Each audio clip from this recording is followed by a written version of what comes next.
திராவிட முன்னேற்றக் கழகத்தின் தலைவரும் தமிழக முதல்வருமான ஸ்டாலின் அவர்களுக்கு தற்பொழுது மிகப்பெரிய ஒரு மரண அடி நிகழ்ந்திருக்கிறது.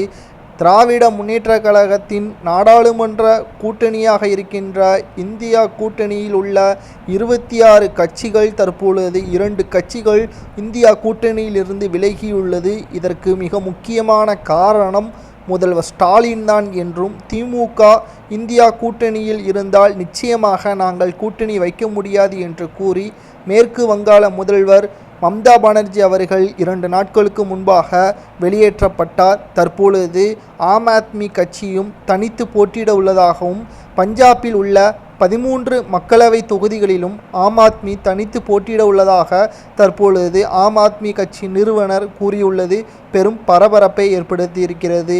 ஏற்கனவே முதல்வர் ஸ்டாலின் அவர்கள் தமிழகத்தில் மிகப்பெரிய ஒரு மாற்றத்தை கொண்டு வர வேண்டும் என்பதற்காக, எங்களுக்கு வாக்குகளை சேகரிக்க வேண்டும் என்பதற்காக 2021ஆம் ஆண்டு சட்டமன்ற தேர்தலில் திமுக மிக பெரிய அளவில் பிரச்சாரமும் நடைபயணமும் செய்தது.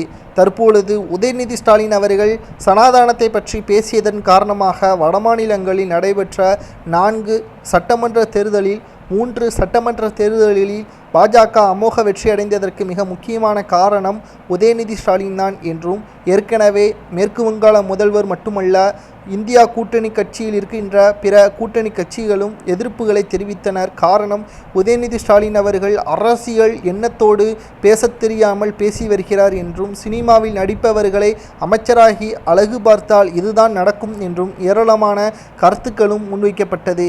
இந்த நிலையில்தான் மீண்டும் தற்பொழுது பிரதமர் நரேந்திர மோடி அவர்களை எதிர்ப்பதற்காக 26 கட்சிகள் இணைந்தாலே மோடியை வீழ்த்த முடியாது என்று அண்ணாமலை அவர்கள் கூறிக்கொண்டிருக்கக்கூடிய நிலையில், திமுக இந்தியா கூட்டணி கட்சியில் இருந்தால் நாங்கள் வெளிநடப்பு செய்வோம் என்று ஏற்கனவே 2 கட்சிகள் வெளிநடப்பு செய்ததை தொடர்ந்து மீண்டும் இருக்கின்ற கூட்டணி கட்சிகள் வெளிநடப்பு செய்யுமா அல்லது திமுக இந்தியா கூட்டணி கட்சியிலிருந்து நீக்கப்படுமா என்பதும் கேள்வியாகத்தான் அமைந்திருக்கிறது. இதை பற்றி உங்களது கருத்துக்களை கமெண்ட் வாயிலாக கூறுங்கள்.